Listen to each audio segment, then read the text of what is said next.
Hello mga guys! Welcome to my YouTube channel, Hermotech. Sa ngayon meron tayong Samsung LED TV, 40 inches ito. Ang complaint dito ay wala raw siyang power. Sa mga ganitong case kasi, kung hindi sa mainboard, minsan sa power supply. Pero titingnan na lang natin, ipa-plug ko muna. Ayan, ipa-plug ko na. Ayan, dapat may red light dito eh. Wala siyang red light. Ngayon, ang gagawin natin ay bubuksan na kasi wala siyang standby. Titingnan natin yung power supply. Kapag good ang power supply, malamang sa mainboard dito. Ayan lang mga guys, at bubuksan na natin. Ayan, nabuksan ko na siya. Ito yung ating mainboard. Itong isang buo na ito. Tapos T-con type siya. Tapos mayroon siyang power supply. Yung power supply niya nakasama na yung inverter dito. Hindi ka guys, sa ibang mga TV nakabukod. Dito pinagsama na sa isang power supply. Ngayon, ipa-plug natin yung TV at kukuha na natin ang voltahe dito. Ayan, naka-plug na. Tapos kukuha tayo ng tester. Ayan, kukuha na natin ang voltahe siya. Titingnan natin kung present yung 12 volts dito. Ayan, mayroon siyang 5. Tapos 12. Ayan, missing yung kanyang 12 volts. Kasi minsan kasi good yung ating 12 volts, kaya lang hindi siya nagkakaroon kasi kailangan niyang switching ng ating mainboard bago siya mag-activate kasama yung backlight. Ngayon, ang gagawin natin ay disconnect natin to. Kapag umilaw yung ating backlight, ibig sabihin good yung ating power supply. Disconnect ko. Ayan, umilaw siya. Napansin yung mga ba guys, ayan, umilaw. Umilaw siya. Tapos kukuha na natin ngayon ng voltahe dito. Ayan, mayroon na siyang 12 volts. Tapos yung kanyang backlight, ayan, mayroon siyang mataas to ah.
Ayan, tatanggalin na natin yung ating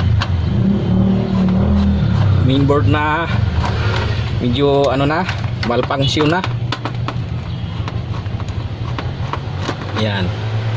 Saka ito mga guys, yung audio IC nya nilagyan ko ng heatsink. Saka ito dinublihan ko pa kasi umiinit tong mga ito. Di kagaya dito, ito yung kanyang audio IC, walang heatsink. Tapos ito dinagdagan ko kasi umiinit ang mga yan eh. Yan, tatanggalin na natin.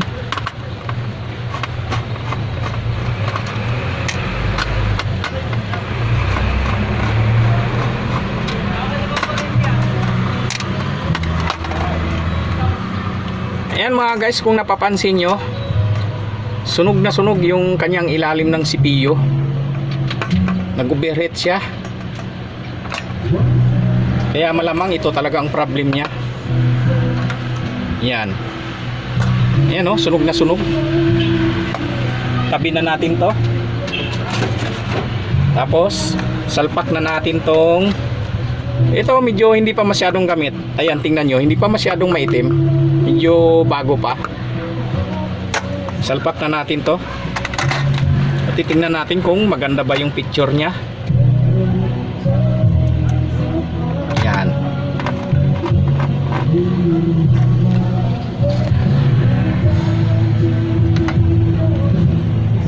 Ayan mga guys, nasa uli ko na siya. Ngayon, ang gagawin natin ay ipa-plug na at titingnan natin. Ayan, ipina-plug ko na. Ayan, titingnan natin kung parehas ba sa screen nya. Ayan, may lumitaw na ng Samsung. Ayan. Ayan, medyo okay na siya. Lalagyan natin ng antenna. Yung antenna ko wire lang. Kasi yung karaoke ko nasa baba pa. Pero okay rin naman yan. Para sa seguridad, yun yung stockpiling. Ibig sabihin, pagkakaroon ng gulo, na naharangan na naman yung daanan ng mga oil at hindi umaabot sa atin. That's the reason for stockpiling. At ang nangyari dito, ayan mga guys, baliktad talaga yung ating TV. Mamaya ko na ayusin yan at sana ganyan lang at may natutunan kayo sa aking video. So maraming salamat sa inyong panonood, lalo na sa ating mga baguhan. Sana ay nakatulong ako. At yung board na tinanggal ko, susubukan kong i-repair at ipapakita ko rin sa inyo para kung ano naging problem niya. Ayan lang mga guys, at maraming salamat sa inyong panonood, and please like, share, and subscribe to my YouTube channel for more upcoming video. Thank you. So yun yung guidelines na pag-uusap.